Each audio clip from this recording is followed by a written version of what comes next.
guys, Samantha from Jessimo Tutorials here, and today I'm going to show you how to create a cute pair of earrings while also kind of obtaining a dichroic glass effect using polymer clay. Now, I have a sheet of black polymer clay here, and it was rolled out on the middle setting of my pasta machine, about 1mm thick, and I'm just giving that a burnish with a piece of paper so that I remove any imperfections caused by the pasta machine. Then I'm going to cut that in half, like so. And this I'm going to put to the side, and I'll use that a little bit later. This I'm going to make the dichroic effect from. And to do that, I'm going to use a piece of gold metal leaf, and I'm going to apply that to the clay. Then give it another quick burnish just to set that metal leaf down into place, because you want it stuck to the clay, like so. And then you can also trim up the extra and patch in the areas that got missed, like so. Metal leaf can be a little tricky to pick up sometimes. There we go. You can just move it in and patch up those areas. Okay, and then I'm going to drop alcohol ink onto it. Now these are the colours that I'm using. I'm using lime green, Havana brown, and gold. Now you can swap out the metallic that I'm using, such as the gold here, with any colour of metal leaf that you've chosen to use. I'm using gold today, but you could swap it out for silver if you wanted. Then I'm just going to take that and I'm going to drop the inks onto the surface, like so.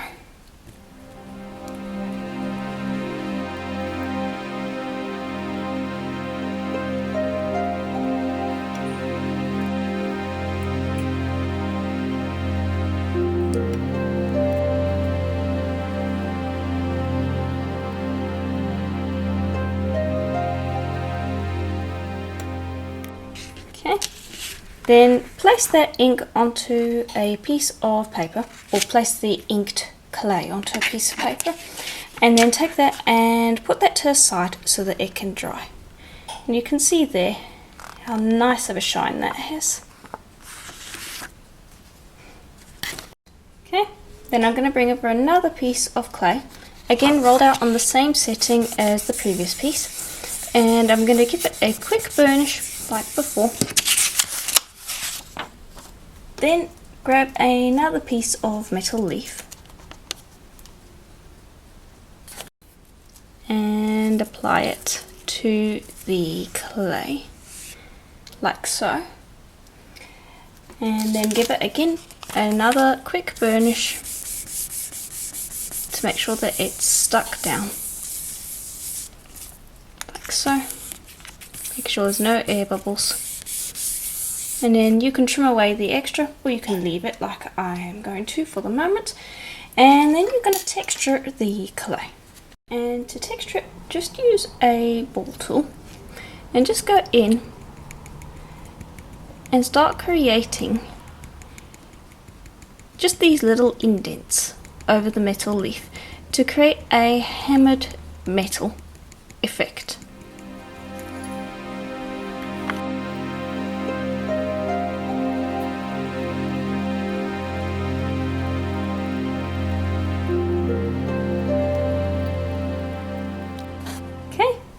And there we go. That's how it should look when you're finished.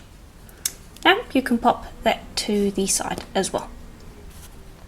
Okay, and then finally I'm going to use one last piece of clay, again rolled out on the same setting as before, and I'm just going to apply some water to the surface so that it doesn't stick. And I'm going to use a crackle texture stamp to do this next bit, and for that I'm just going to take it and I'm going to press it down like so, lift up, rotate it, press down again so that I get an overlaid crackle texture. Rotate again and continue pressing down until you're happy with the density of the texture. Now I'm going to do one more time. Okay, and that should just about do.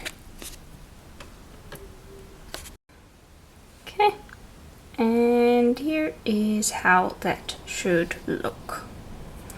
Now we've got all components ready to create the earrings. Okay, then I've got them all set up on a tile ready for me to cut them out. Now I'm going to use a piece of greaseproof paper on this to just burnish it both onto the tile and to also pick up any extra pieces of extra bits of alcohol ink that might still be there. And I might have a little bit of the metal leaf rip up from this, but that's going to create more to the pattern. So just lift that up. There we go. And you shouldn't end up with too much liftage.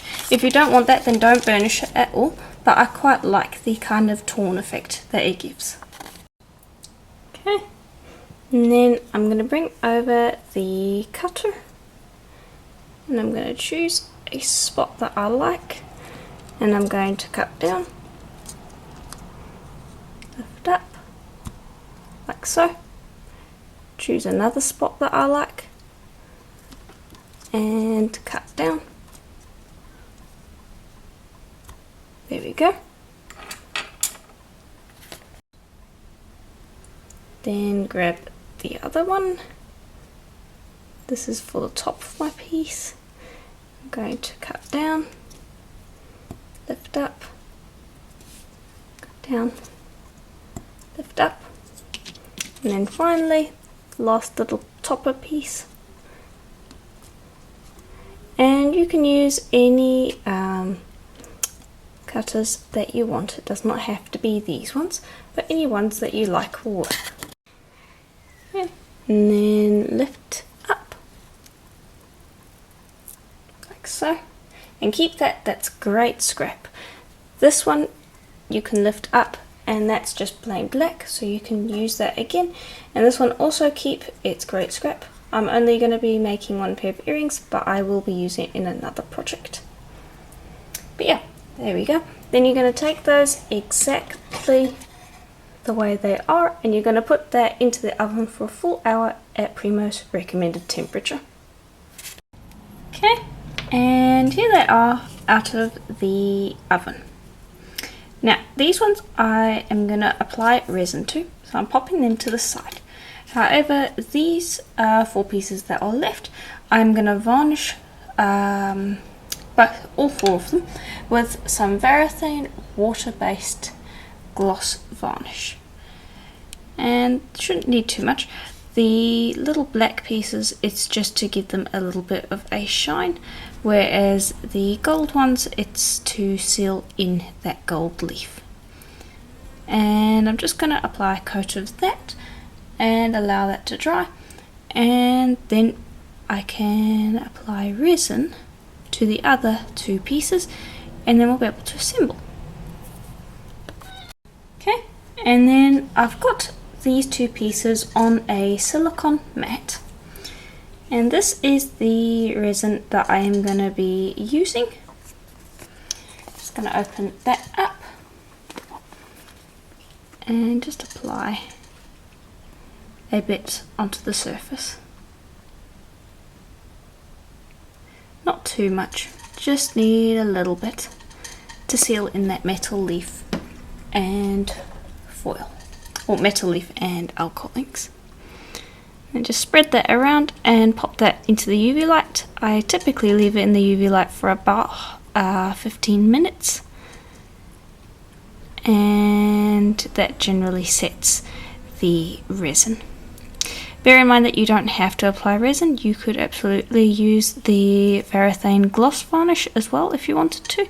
I'm just using the resin because I wanted to have a glossy finish.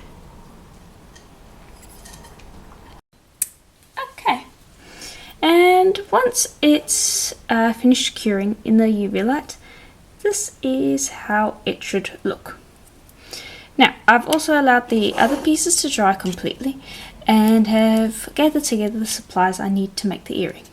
So one air wire, 4 jump rings of the appropriate size, and that's going to depend on the thickness of your clay and how close you can drill the holes to the edge of the piece. So I can't give you an exact measurement for the jump rings. I'd recommend just having a bit of a stash going. Then I've already drilled 1 hole, and what you'll do is you'll take these pieces and assemble them in the way that you would like them to look when you have the earring completed. And you're going to actually make little marks for your holes. So I've drilled that one, and I've made a mark over here for the hole, and then I've made a mark here and here, because then the jump rings will line up perfectly. And I did the same over here for these holes. And all you can do is you're just going to take a pin drill. You're just going to drill through the clay like so. And with those little holes marking the point where you need to drill, it's going to be a lot easier. And with the resin pieces, it will take a little longer to drill, but you should be able to get through that relatively easily. There we go. And the closer you can drill to the edge of your piece, the better in terms of the size of your jump rings. You'll be able to use small ones. However, it really depends on the thickness of your clay. Like, this is no thicker than a millimeter thick, and also it depends on the strength of your clay. If you feel like the clay is going to be a bit brittle, then drill a little further up the piece, because you don't want it breaking. But this is why I use brands like Primo, because if you bake it correctly, it should be really nice and strong and allow for these kinds of holes. But there we go, that is the last hole drilled. And all you need to do from that point is assemble. And for that, you're going to grab jump rings and you're going to open them up. And I'm going to start with the top piece first. And I'm just going to pop the jump ring through and pop the air wire through. Actually, I want it the other way. There we go. And then close up the jump ring. And it's basically repeating that process and linking together all of the other pieces. And when it comes to attaching these ones, because you've got 2 jump rings, it can be a little fiddly. But if you measured it out beforehand, you should be all good. Just pop the jump ring through, attach it to the corresponding piece, like so. Close it up, and then repeat with the other one. Just grab the jump ring and close it up. And with these kinds of earrings where you're linking up a bunch of pieces, these are the ones where I'd recommend having fairly thin earring pieces, just because it makes this process a lot easier. You don't have to fuss with big jump rings, and it just generally is much easier to link everything together. So I would recommend pieces that are about a millimeter thick. And clay, if it's strong, it doesn't really matter if it gets really thin, so if you want it to be thinner, you can. That's perfectly fine, it doesn't compromise the strength. But there we go, that is how the earring should look. And yeah, that is pretty much it for today's tutorial. If you enjoyed it, please do consider leaving a like and subscribing. I do videos like this almost every single day on the channel, and if you are into polymer clay or even just like art videos, I'm sure you won't want to miss a single one. If you have questions about today's tutorial or just about polymer clay in general, leave them below and I will get to them as soon as possible. And if you would like to support the channel so I can continue creating videos just like this one, please do consider checking out my Etsy store. There is a link in the description below where I make and sell things like cutters, silk screens, and a bunch of other polymer clay related tools. Another way you can support the channel is by becoming a member. There is a join button just below this video, so please do consider checking that out. And again, thank you for watching, and I will see you in the next video. Bye for now.